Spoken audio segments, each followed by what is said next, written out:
Good afternoon, good evening, good morning, Christ Universal Temple, CUT Collective. This is the Rewind Podcast.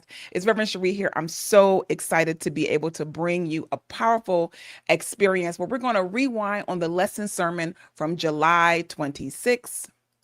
2026, July 26, 2026. Reverend Gaylon McDowell is in our hot seat today. He gave a powerful lesson. The series that we're in is called Wealth Creator.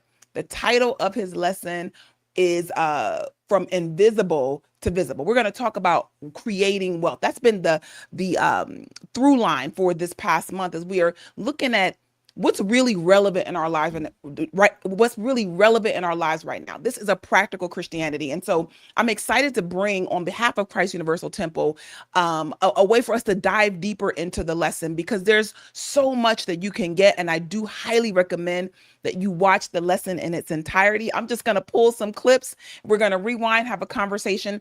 Listen, if you're listening to us live, go ahead and share this with a friend so that we can, continue to spread the word. And bigger than that, when you're watching with us live, you can ask questions. And so if you have questions that you'd like to ask, feel free to do that. You can also ask questions in our Facebook group, the CUT Collective on Facebook. It's / the Collective Worldwide is our, for the URL, it's up there on the screen. Facebook.com/group/ the Collective Worldwide. You'll be able to find us directly there. And you can ask any question you have about the lesson sermon, because you'll have 9 times out of 10, we're going to have in the hot seat the minister who gave the sermon. So go ahead and share. You all know how that is. You share, like, subscribe wherever you're watching us. We'd appreciate that so that we can stay in touch and let you know when we're doing these weekly. Reverend Wells has had some extra stuff going on in his schedule. So we've been down for a couple of weeks, but we're here. I'm so grateful to have in the hot seat today, Reverend Gaylon McDowell, as we dive into his powerful lesson on prosperity. So if you are lacking anything in your life, I want you to perk your ears up and really listen and tune in, because I'm holding out for your breakthrough today. So without further ado, what's going on? What's going on, Rev? How you doing? I'm doing well, just taking care of everybody's church, doing the work. You've been on the road? Yeah. Not on the road. I've been working, handling the business in the building. So in the building. Oh, got you. Because I know that you support and serve in other ministries. So that's why I said, have you been on the road? I know what that's like. Now, earlier this month, yes. Last month, yes. Right now, things are kind of chill. Yeah. No, it's a beautiful time to serve God's people. Yes. It's a beautiful time to do that. So this is a really powerful series. Me and Reverend Wells have not had really a chance to unpack it. So what I'm going to ask you to do is to just there's something that you said, and we could just kind of level set the series. Why Wealth Creator? You said this. I won't say he said this. You said this, and I didn't pull this clip, and I'm kind of regretting I didn't do it. But you said that CUT has been tasked by God to be a place where people find their hope again. CUT has been assigned by God to remind people that it is God's will that they live a healthy, happy, prosperous life. And CUT has been chosen by God to tell all who are willing to learn that God is the source of their supply. Mm-hmm. So talk to me about the series Wealth Creator and with that mindset. Okay, so first of all, Reverend Wells decided he wanted to do Wealth Creator. He decided that he wanted to base it upon the book Prosperity by Charles Fillmore, which is a New Thought Christian classic book from 1936. Yeah. So it's been around for a while, and a lot of self-help books and prosperity books have really borrowed from it without necessarily acknowledging where they got the information from, which is very true. Par for the course. Mm-hmm. So looking at it from the standpoint of understanding prosperity, he wanted to go back to the fundamentals of New Thought metaphysical principles. And so the first 3 lessons he preached on what we would call universal or divine substance, the fundamental reality of the universe, but also the fundamental reality of our prosperity and success. In other words, that how do we shape and form, I would call possibility and potentiality, into definite forms of good in our lives. So first of all, he had to create a baseline with the first 2 sermons just to get us back to the understanding that God is the source. Right. That in of itself is its own challenge. The jobs, the businesses, the retirement, etc., the real estate, all of those are channels, but the source is from God, and we have to always be mindful of that. And we work through with the source through our own minds. Then on the third Sunday, he was talking about how do you work with ideas, because we have to recognize that God is not dropping Cadillacs out of the sky. All right. I wish God did, but that's not how it works. We have to work with the ideas, and the ideas, become the seed through which they work through substance to bring things to us. Mm-hmm. So I was tasked with chapter, I believe it's 3 or 4 in the book, which is on faith. And so what I tried to do was wrap up an understanding of what faith is, how it works, how do we activate it in our lives. But I also wanted to paint a larger picture. And the larger picture was, well, it was actually a few things. The first one was, let's paint the larger picture of, as ministers, we can't necessarily ignore what people are going through in their day-to-day lives. I know sometimes in New Thought, because we teach the spiritual ideal, that sometimes people don't like to acknowledge the stuff that's going on. So Mm-hmm. one of the things I want to do is make that a comfortable conversation. Let's acknowledge what people are dealing with. Okay. Can't fix what you won't face. All right. Then I wanted to remind people that CUT is a place that I believe has been assigned by God to be a place of remembrance, where you get your hope back, where you learn these universal spiritual principles handed down through the ages and taught by Jesus, where we learn that God is the source of our supply, how we learn how to work with our consciousness, how we learn how to work with divine substance and universal law to be able to produce good in our lives, where we learn about our own innate divinity. So I was trying to paint that as a reminder to us, because I believe strongly that CUT is a place where people do come to find their hope. I'm not saying it's the only place, Yeah. but I believe it is a place that's been designated for that task. And then I've been out in these streets, and I think that that's like visiting around and really listening to people, because like many of us out here, when you find the ministry that sings to your soul, it can be the only place that you really are fed from. And there's right, so many things out there right now that you can hear something similar to this message. But if you listen deeper, you'll find that there is some shallowness to it. But but working with an entire lesson on that God is a giver of ideas is a game changer. And I think that it stood out to me that you were reminding us of, this is a place where you can get the principle. yeah, This is a place where you don't have to be ashamed to desire to be prosperous. hmm, And we're going to teach you a right way of understanding it, because you can be praying. And I know that I have done my plenty of affirmations with expectation that the desire was going to fall out of the sky, or I'm asking, I don't understand why God's not giving me a response, but I'm not looking for an idea. I'm looking for the thing. right, right, And so it took some time, and it took some study to get that. And then we got to keep tapping back in, because I'll tell you that I know Sheree forgets, you yeah, know. we all And I'm do. like, now I'm back looking for the Cadillac out the sky. Is it the Cadillac I want now?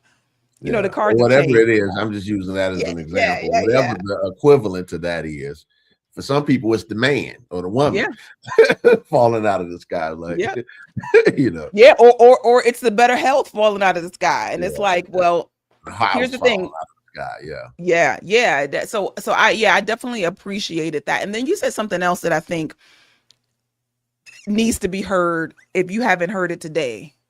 That it is not ungodly to desire prosperity. It's not ungodly to desire to be mhm, successful.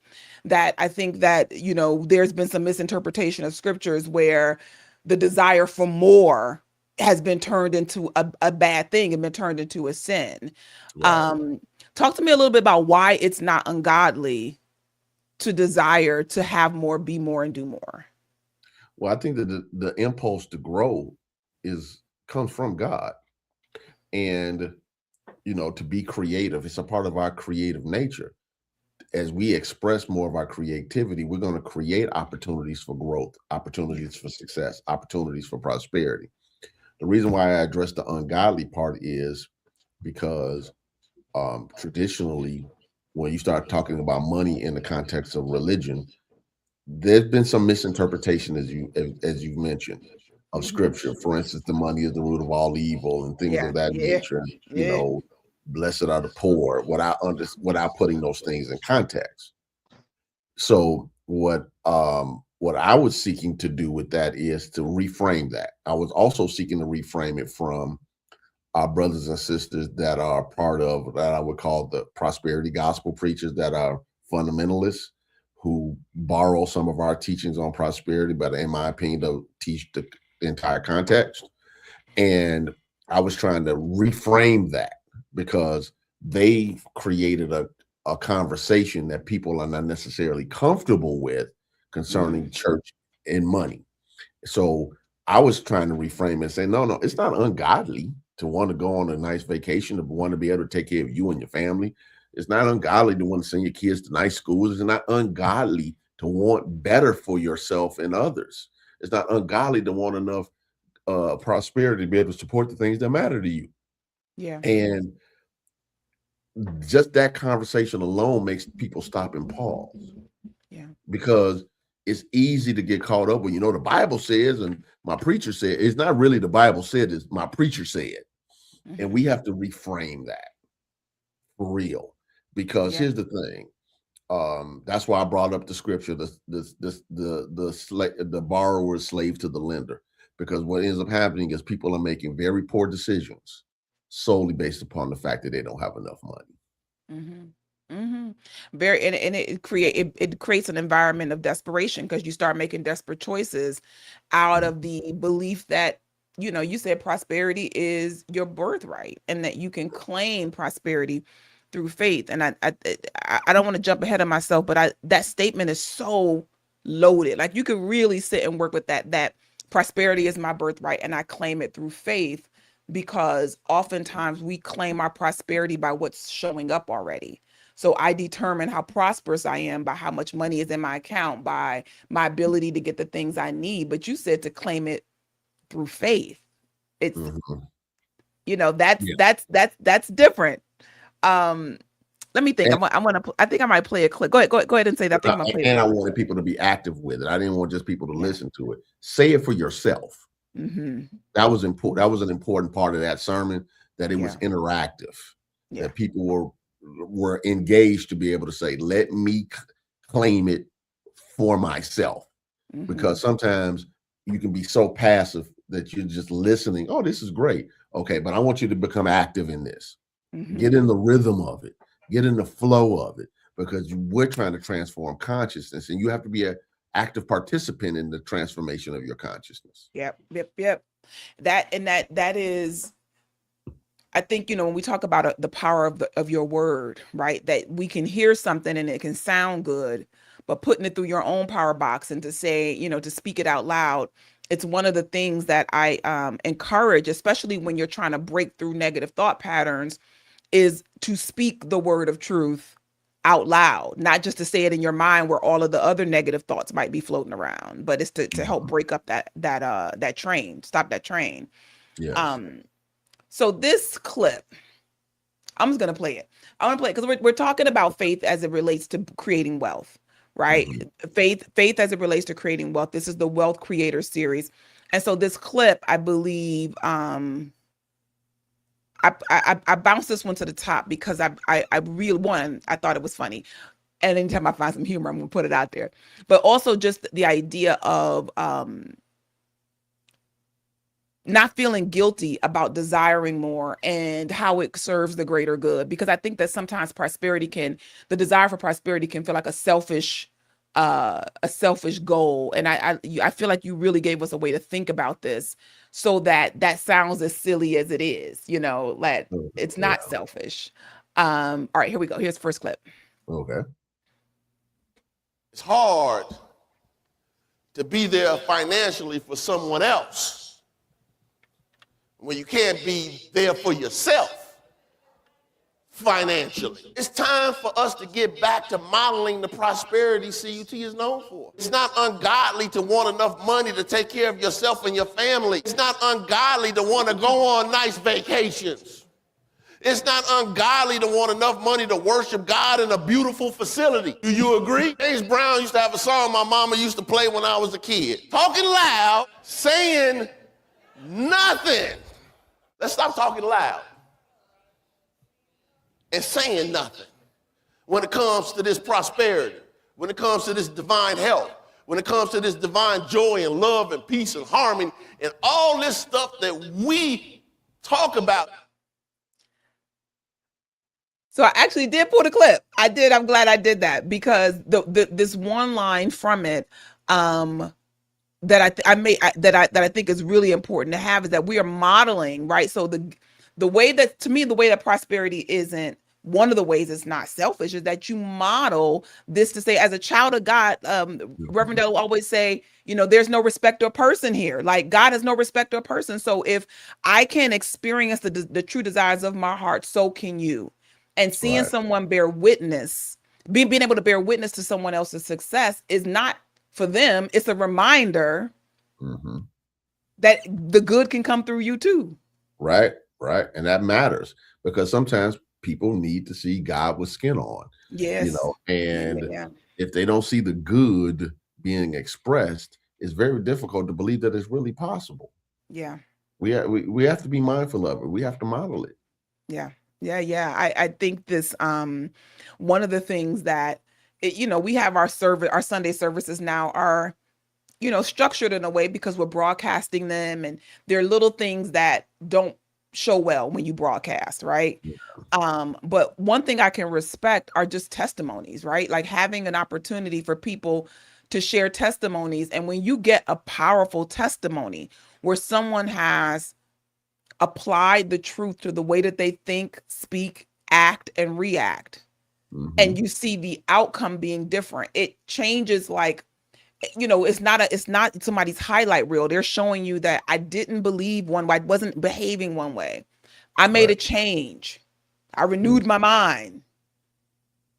And I had a different outcome. And this is what that looks like. It's like, I don't need to do the same things you did other than renewing my mind. I could follow that pattern, but I don't have to follow the exact things you did because that's not necessary. I'm just taking the principle out of it for me.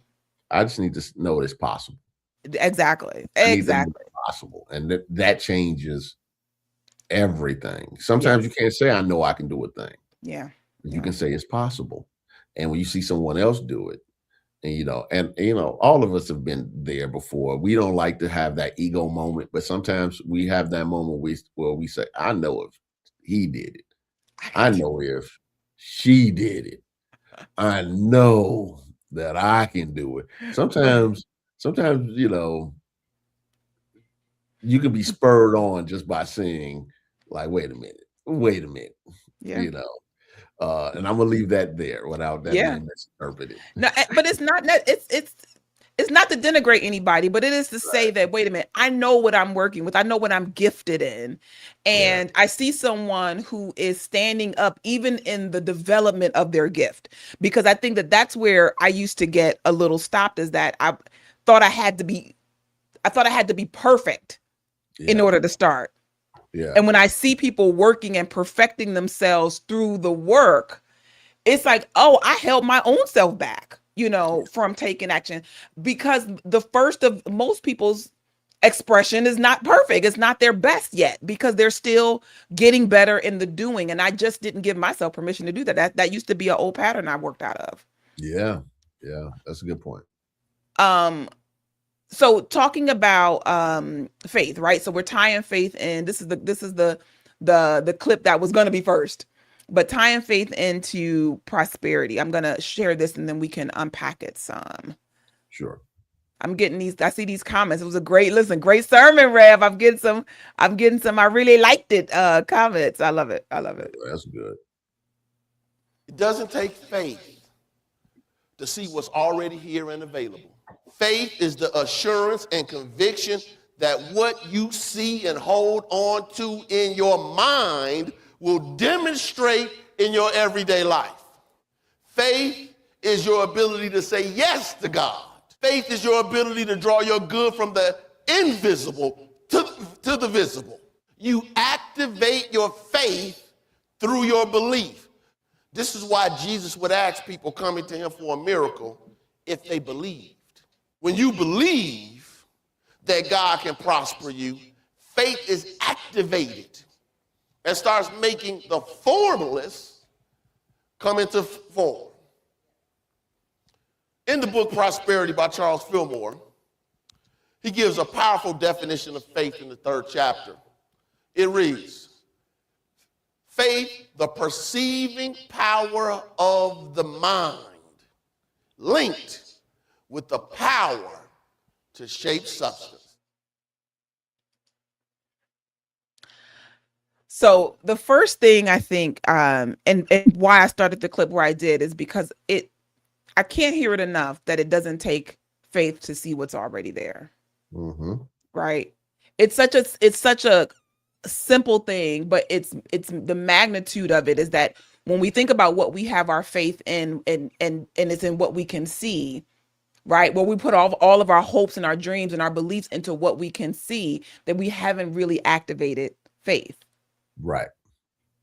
It's a simple thing, but I think that I have to remember that for myself in my own walk, because everybody's on a walk where there's something that feels big to them that they are dealing with, right? Yeah. Whether they're avoiding it, whether they are moving forward, whether they are detached, whatever it is, there's something big that feels big to you. And I think the reminder that it doesn't take faith to see what's already there to know that I need to activate faith. Mm-hmm. So I can get into the possibility. Yes. And you can't activate it without your belief. Mm-hmm. Because if you don't believe something is possible, faith can't be activated to deal with it, to handle it, to address it. Because faith is your ability to perceive, to see. Like if we were talking about ideas earlier, what allows you to see those ideas? Mm-hmm. What allows us to perceive the possibility? What allows us to see the potentiality? What allows us to see the finish? So faith, if it's the seeing power of the mind or of your consciousness and is linked, and I like to always play with words, perceive means see, link means connected. It's connected to the power or the ability to shape substance. And what is that power? It's imagination, which I really didn't want to delve into in the sermon because that would have taken me in a different direction. This is one lesson out of 8 or 9 lessons for the summer. So we have time to step by step this process, but we have to be mindful of what are you seeing in your consciousness as possible for you? Mm-hmm. Because if you can't see it as a possibility, then you can't form and shape it into a mental equivalent that would allow you to have the physical equivalent in your life, world, and affairs. And I think that you say faith is the ability to say yes to God. Yeah. But you may be saying yes to God when everything that's visible is telling you no. Right.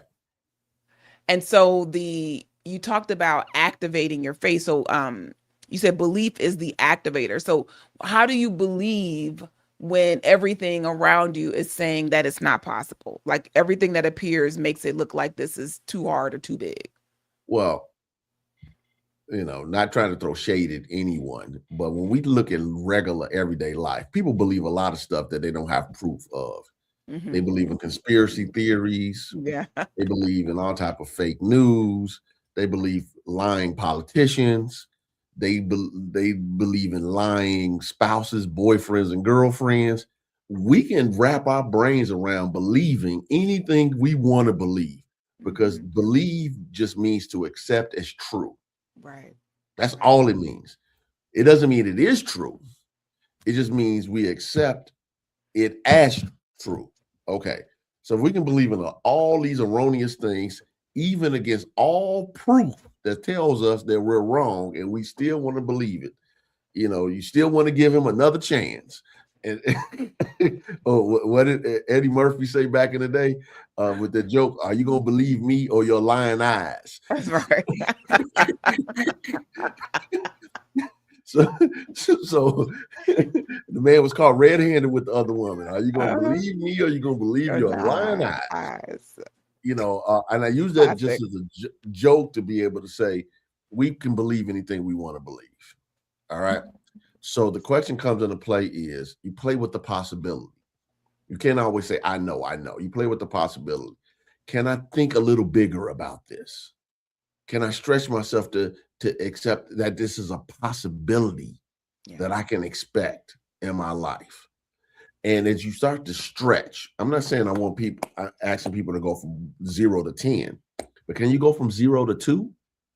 And then once you get to 2, and that becomes a stable level, maybe you can push it to 4, and so on and so on and so on. So you stretch your consciousness just by accepting smaller steps at times, what's possible for you. Because is it possible to go from 0 to 10 in a blink of an eye? Yes. But the level of new thought term, chemicalization, that clash of the truth and consciousness with the erroneous beliefs can get you in a serious dark night of the soul if you're not careful. So I'm a big believer in steady growth versus the crash that takes down your whole paradigm and moves on to other things. But sometimes that's necessary too.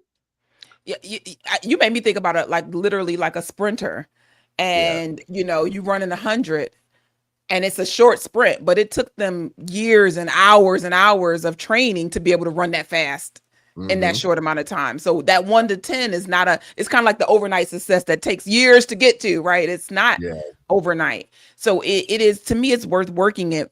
And like you said, that 2%, can you go 2 degrees up? Can you go just a little bit? Can you see beyond what appears just a little bit to begin to activate your faith? To begin to see more than what appears. And I'm I know that there's somebody that's listening that needed to hear that whatever the appearance is, whether that appearance is a diagnosis, whether it is the state of the economy, whether it is a fact that you got in the mail or email, whatever it is, can you see beyond that for the possibility of good? Yes. Just a little bit. Absolutely. Believe, and again, we can't say, well, how do I work with my belief? You don't have to figure out how to work with your belief. You just have to choose what you focus your belief on. And that goes along with attention, and it goes along with interest. The reason why Eddie Murphy could joke, are you going to believe me or your lying eyes, is because that man had her interest and her attention. So much so that she was willing to deceive herself in the joke, of course, with the belief. All right. Now, can you have that much belief in what's possible for you? And again, you build it with stages. And I'm a big believer that part of building that, in which we didn't get that much into the sermon, we did somewhat of it, but I did it kind of unconsciously.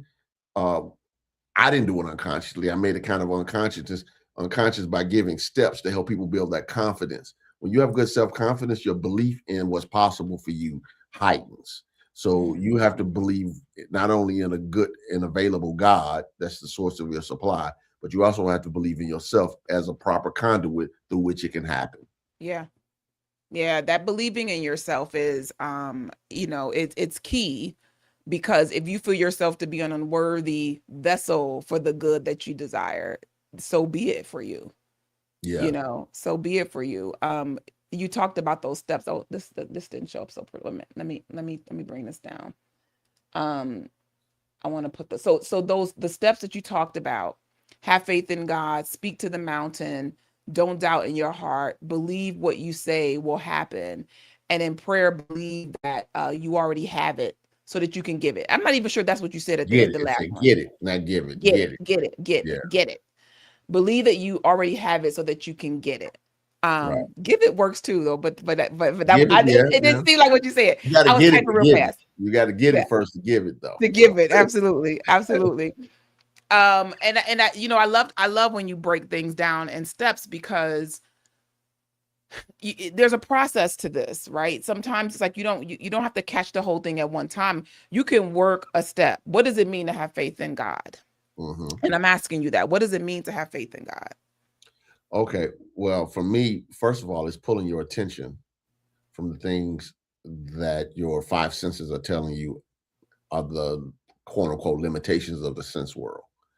And when you start having faith in God, you're really saying, I have faith in the unlimited possibilities and potential for me to experience good. I want to make sure it's real simple. Mm-hmm. I have I have faith in the ability for me to experience the unlimited possibilities and potentialities of good. I have faith that I can achieve beyond what others might think is possible for me, or what I might have even previously thought possible for me. Having faith in God is the belief that you're connected to a power that is beyond your humanness, and that power that is beyond your humanness is a force of good in your life.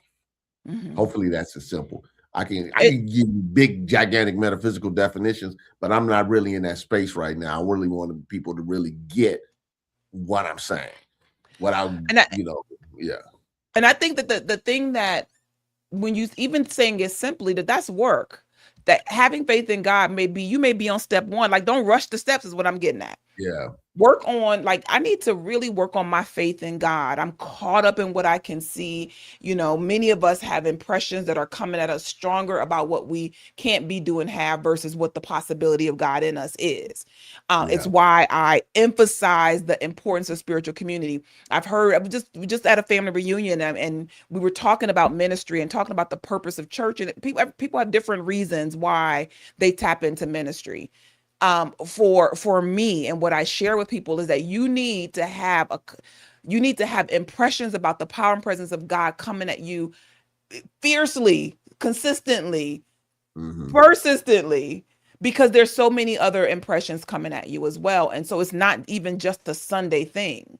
Hmm. That's why this podcast exists, is that we take what we talked about on Sunday, and you need to have this in your ear again.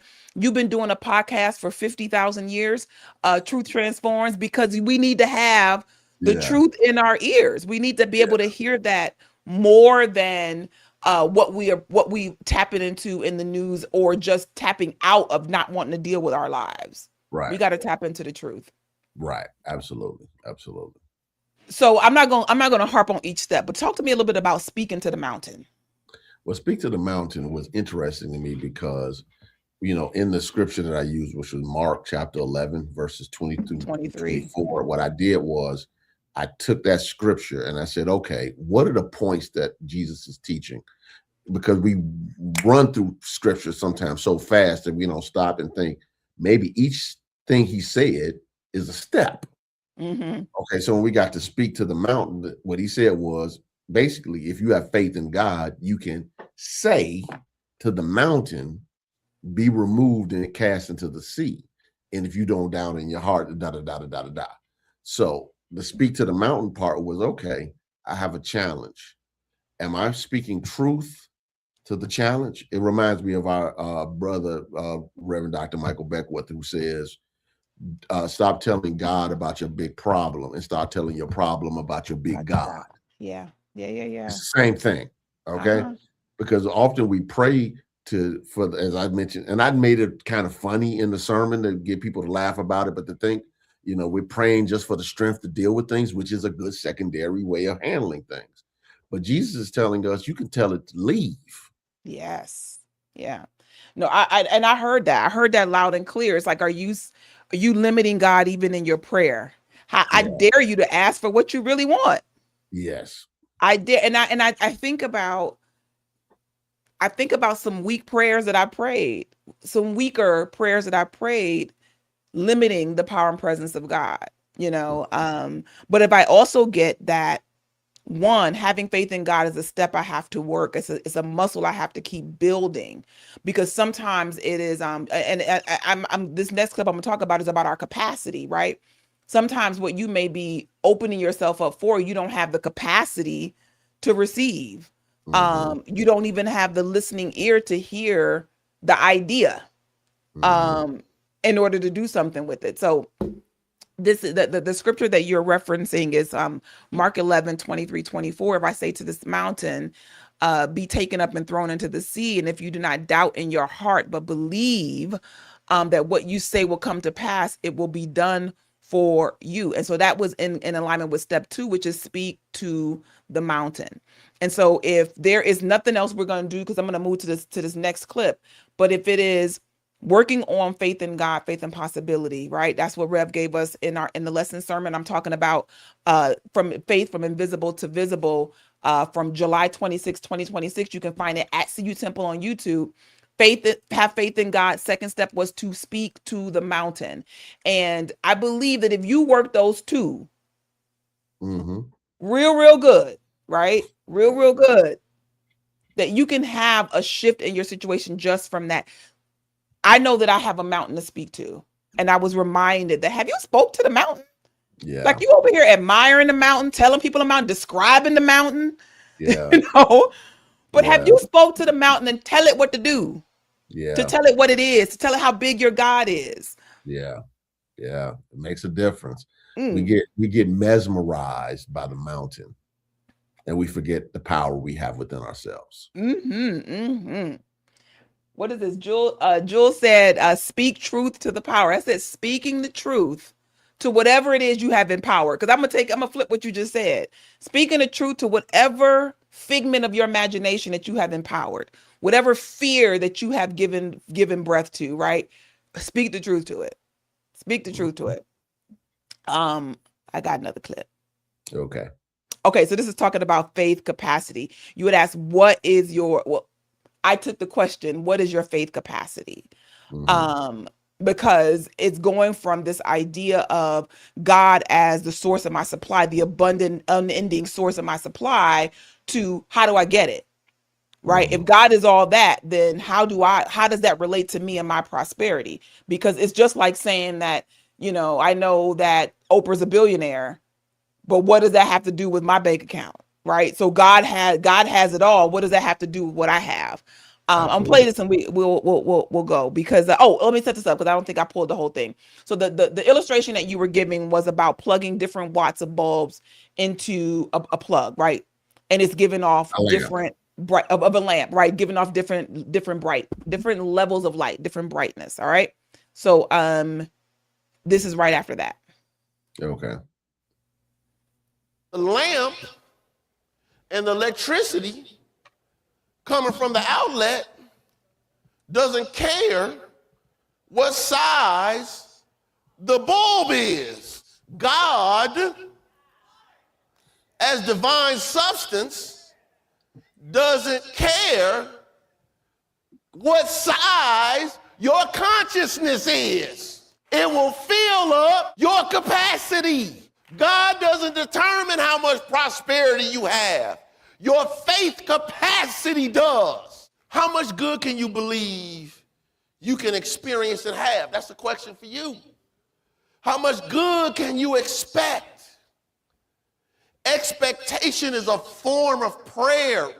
Expectation functions like a thermostat for the mind that sets the financial temperature for your life.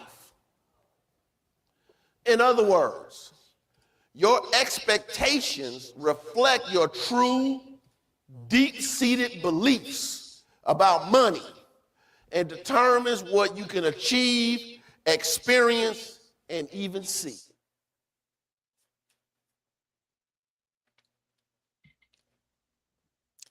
I could totally end us right there.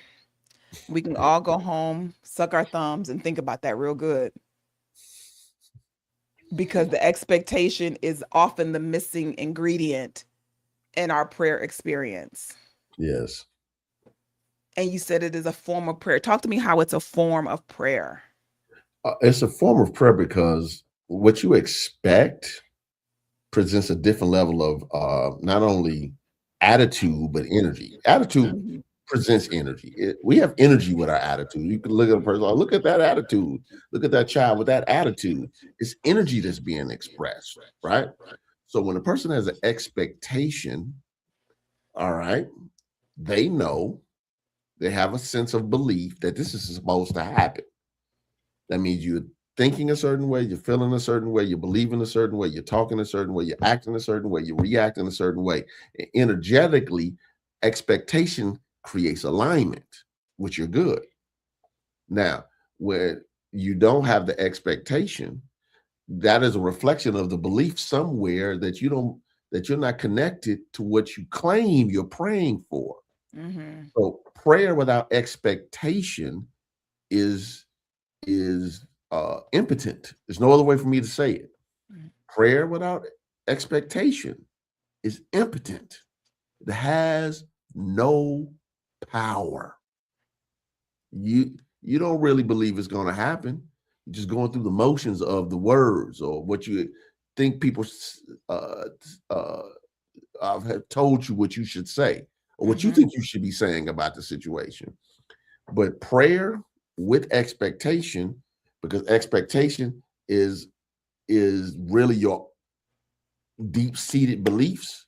And if belief is the activator of faith, then your belief is active. Your expectation will be the belief that activates the faith that creates the capacity for your good.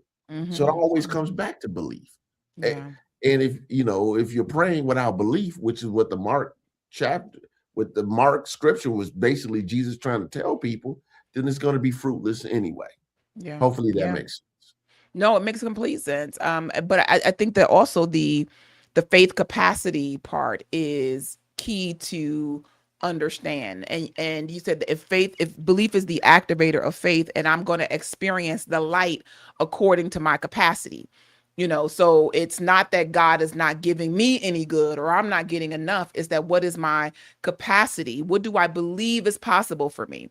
And I'm going to tell you this because every now and then, these things get to be a confessing session. But I think that sometimes as we've been on the planet longer, we began to have a smaller capacity for our ability to accomplish and succeed in certain things. That it feels like time has passed you by and you missed your window for something. That was something I should have, could have done in some other part. And so you might need to check. I'm saying this for you, for me, you, and everybody else. You might need to check your faith capacity, that maybe it has shifted because of some external appearance.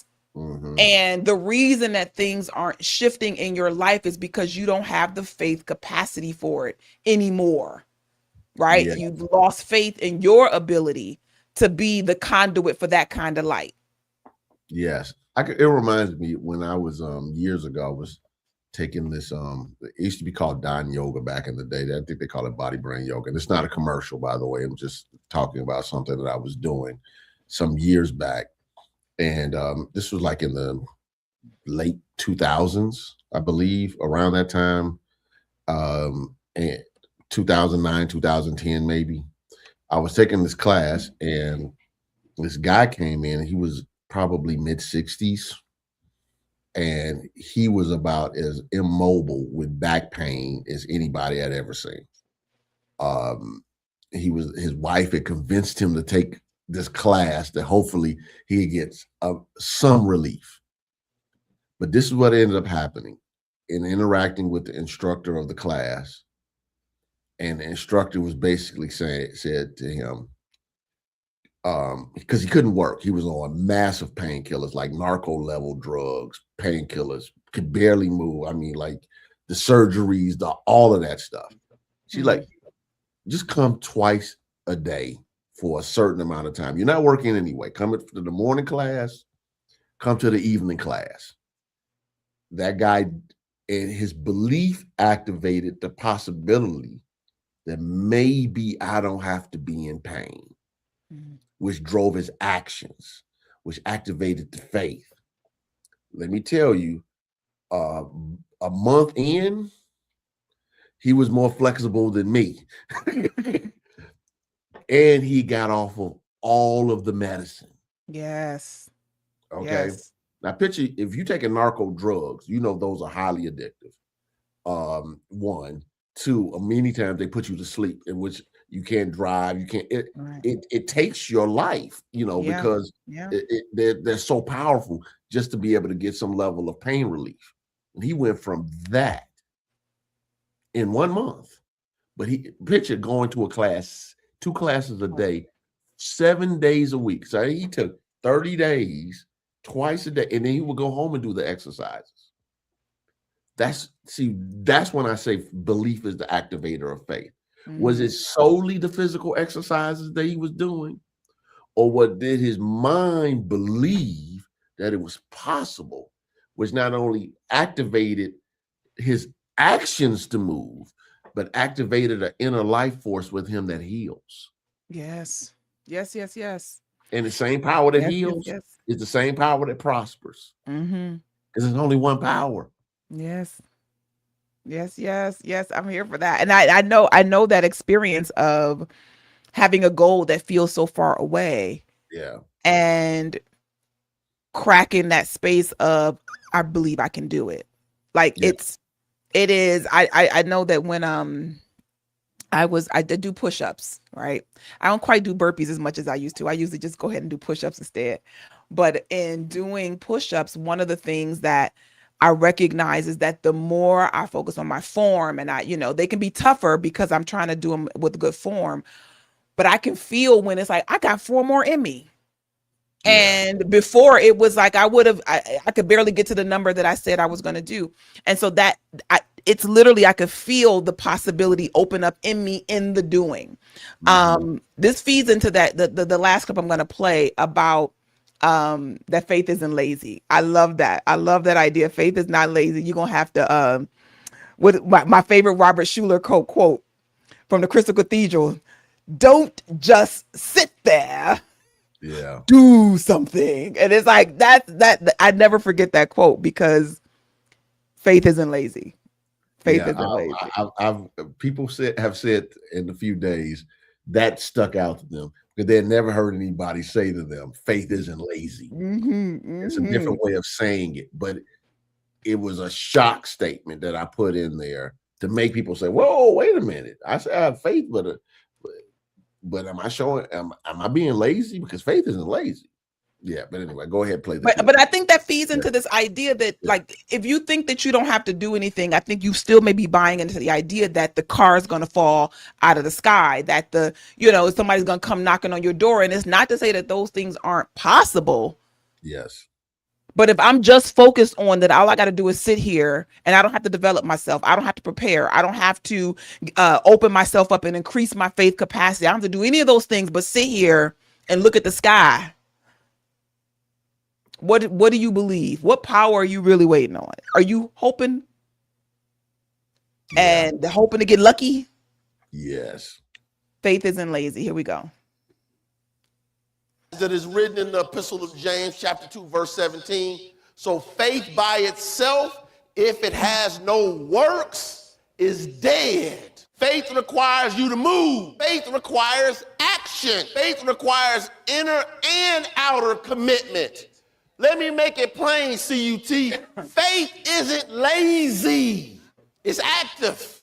A living faith is a faith that's on the move. Supply follows demand. What has your faith demanded be demonstrated for you?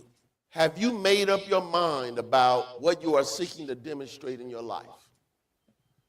Do you have clarity, interest, and conviction about what you desire?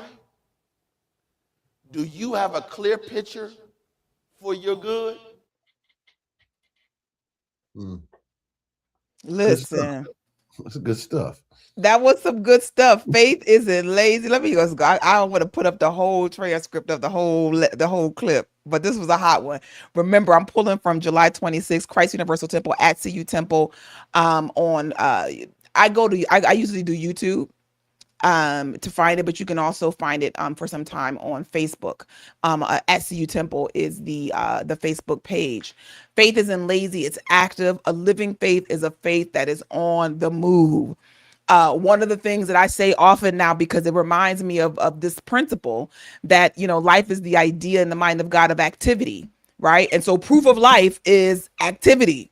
Mm-hmm. Proof of life. You got to live in faith. You are on the move. You are actively exercising the possibility of God in, through, and as you.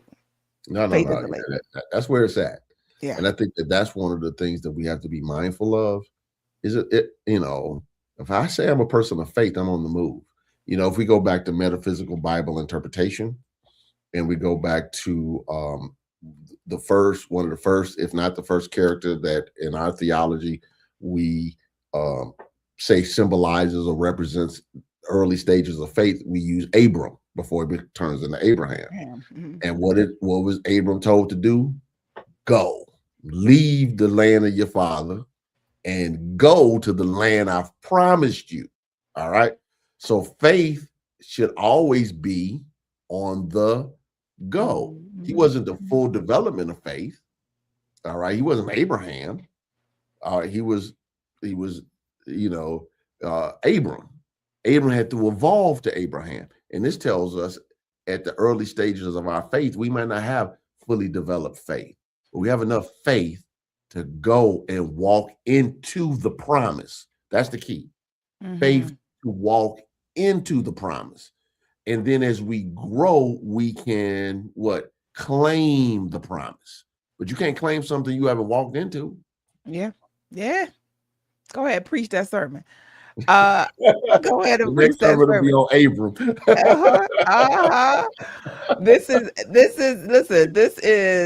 There's some very potent questions, and I talked about those 5 steps. I'll put those steps up real quick before I run out of here, because we're going to be wrapping up in a second. But that those 5 steps will have faith in God, speak to the mountain, don't doubt in your heart, believe what you say will happen, and in prayer believe that you already have it so you can get it, right? So those are the 5 steps. Now the sermon hits all of those points, but these questions I think are really important. What is your faith demanded be demonstrated for you? Like, what has your faith demanded of you? What is in order to experience greater health in my body, my faith demanded that I get up and move, right? My faith demanded that I get serious and consistent about activity, right? My faith is demanding some shifts in what I put in my mouth, right? That's what's happening right now in order for me to have the possibility of health that I've said yes to. Right? It's demanding something of me. And so I'm here saying, yes, I'm here. I'm up for the task. I can do this because I'm willing to have what God has for me. I'm willing to have it. I'm willing to do it. I'm willing to be it. I love that. Yeah, we have to be mindful. And yet again, that was part of me helping people understand that they should stop waiting on God. God is waiting on them. What is your faith demanded? Because the supply follows the demand. All right. It's sort of like people who open up businesses that there's no demand for. And then they get mad because they can't move their supply. So they made the supply before there's a demand for it. Right. Okay. But there's the great companies, and was working with one of those companies, they figured out a way to create demand for their product, and people would always whatever. I can remember I was just having this funny conversation years ago. I got some of my little cousins. They were hanging out with my daughter, and they wanted pizza. And so I started naming the nice places in Chicago. So I'm like Giordano's and all the different folks, and they were like, they wanted like Little Caesar, Domino's type stuff, and my mind is blown. Like, wait a minute. You can have any pizza you want. You can have any pizza you want, and I'm talking about Chicago is known for having great pizza.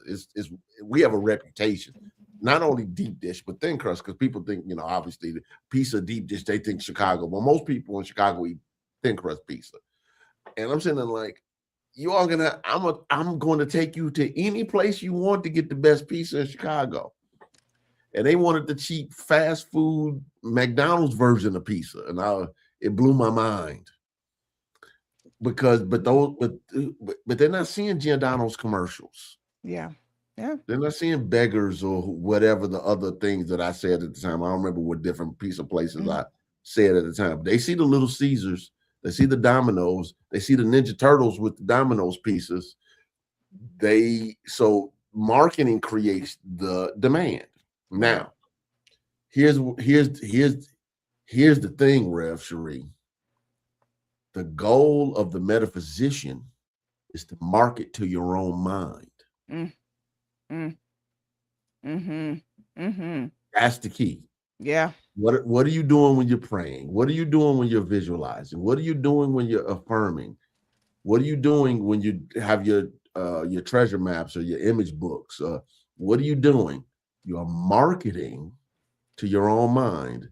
It's like our brother Neil Donald Walsh used to say, somebody's going to condition your mind. It might as well be you. Might as well be you. Somebody is going to do it. And somebody's sole job Yes. is to market to your mind. It is to convince you to achieve their aim. Yeah. You got to pull up these last few quotes, by the way, that people have posted before we get off. No, I know. So this one here, that faith isn't lazy. She said, this is the what is that? The 5 F's to love. The 5 S love. Okay. Faith isn't lazy. Sunday, those words made me take pause to evaluate what is my level of faith. Taking responsibility for the moments I didn't put faith first. Reverend Gaylon, you are the metaphysics guru. I love it. I love it. I love it. That is, you know, I believe that there is something for you in every word that you listen to. Even when I'm listening and I'm like, this isn't quite gelling with the principles that I believe in, I always pray for the word for me. What's the word for me? And so I know that in the sermon, you heard a word for you. I'm hearing faith isn't lazy is one of those words.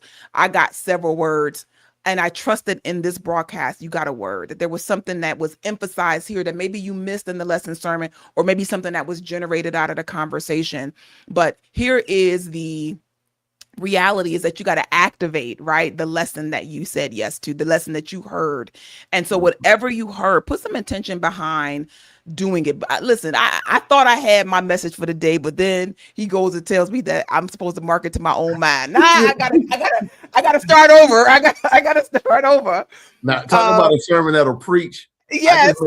I just made that up just now. I never said that before in my life, but it just came because as I'm talking about the pizza, it dawned on me. The goal of the metaphysician is to market to your own mind. Yes, yes, yes. See, I'm gonna put it up there so you can remember it later, because if you don't preach it, I will.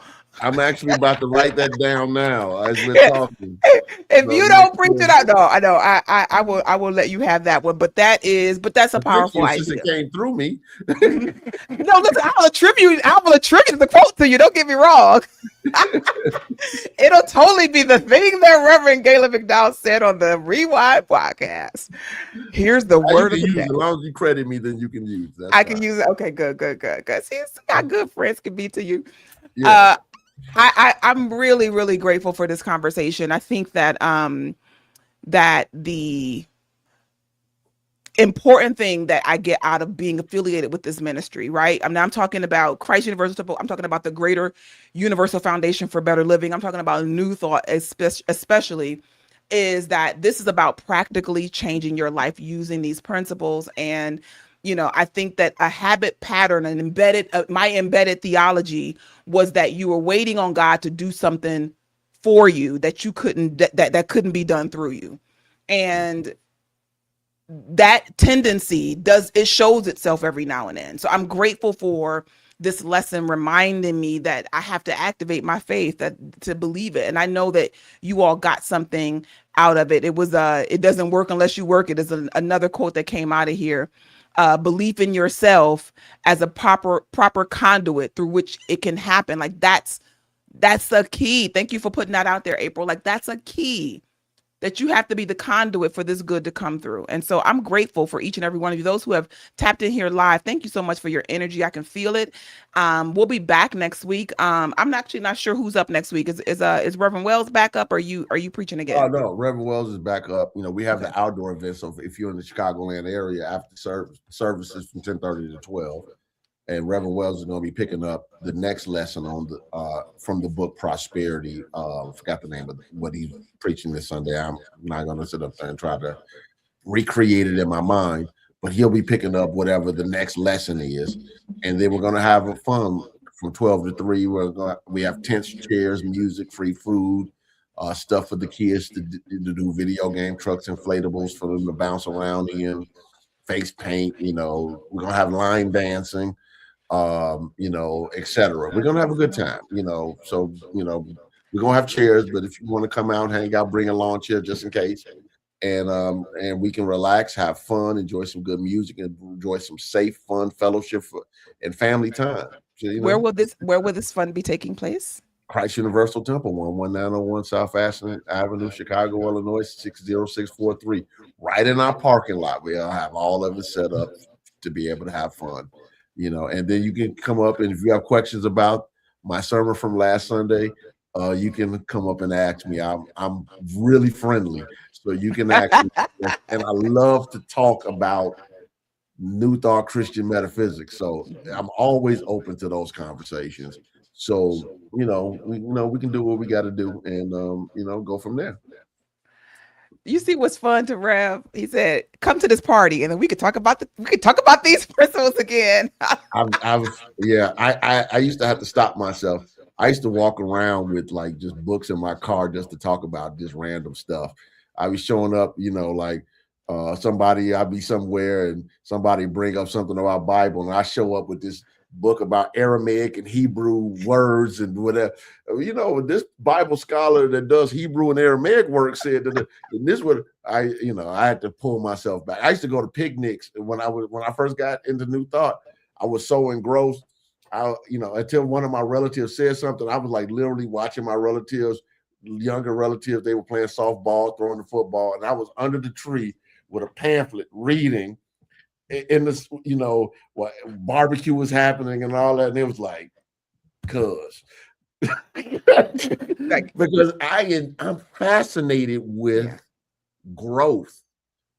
I want to understand.